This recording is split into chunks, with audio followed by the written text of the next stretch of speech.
Given that union membership could be regarded as placing a tax on consumers by raising the cost of production, shouldn't all union members in the UK be morally bound not to reduce their spending bills by buying more cheaply produced goods and services from non-unionised businesses in the UK and abroad? Well, I don't think it's a tax on consumers, so I don't really accept the premise of this question.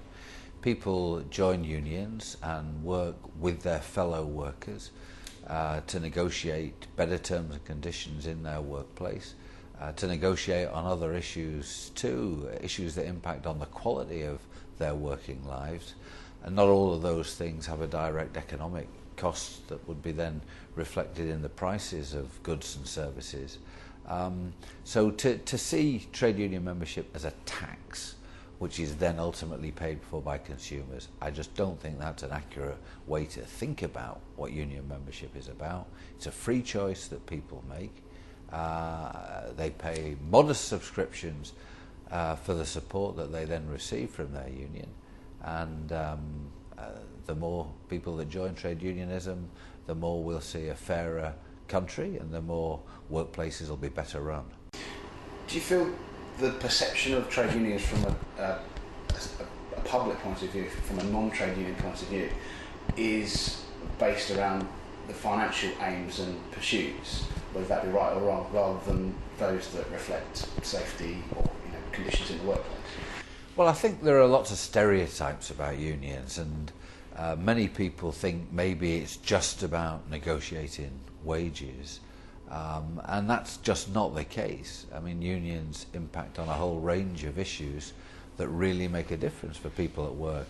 Of course, we negotiate for fairer wages, but union workplaces, places where unions represent the workforce, are fairer in other ways. They're much less likely to be workplaces in which the employer is allowed to get away with discriminating against people on grounds of race or sex, for example. They're much more likely to be workplaces with a decent occupational pension. They're certainly more likely to be safer workplaces. In union organised workplaces, the number of serious accidents is half that compared to non-union workplaces.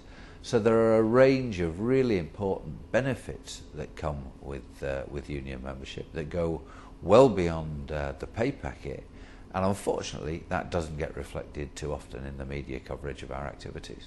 Okay.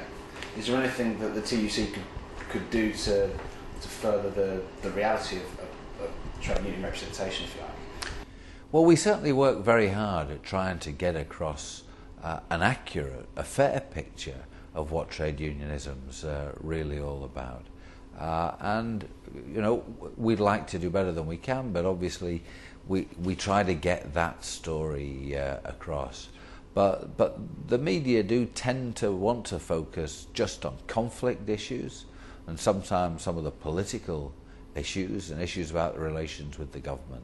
The day-to-day reality of things that are impacting on millions of workers' lives, they tend not to make big news, good copy in media terms. So we're always going to struggle against some of those stereotypes, I think. It's the nature of what makes news after all, isn't it? Yeah, I guess so. It's not exciting enough, too much of the good work that we do.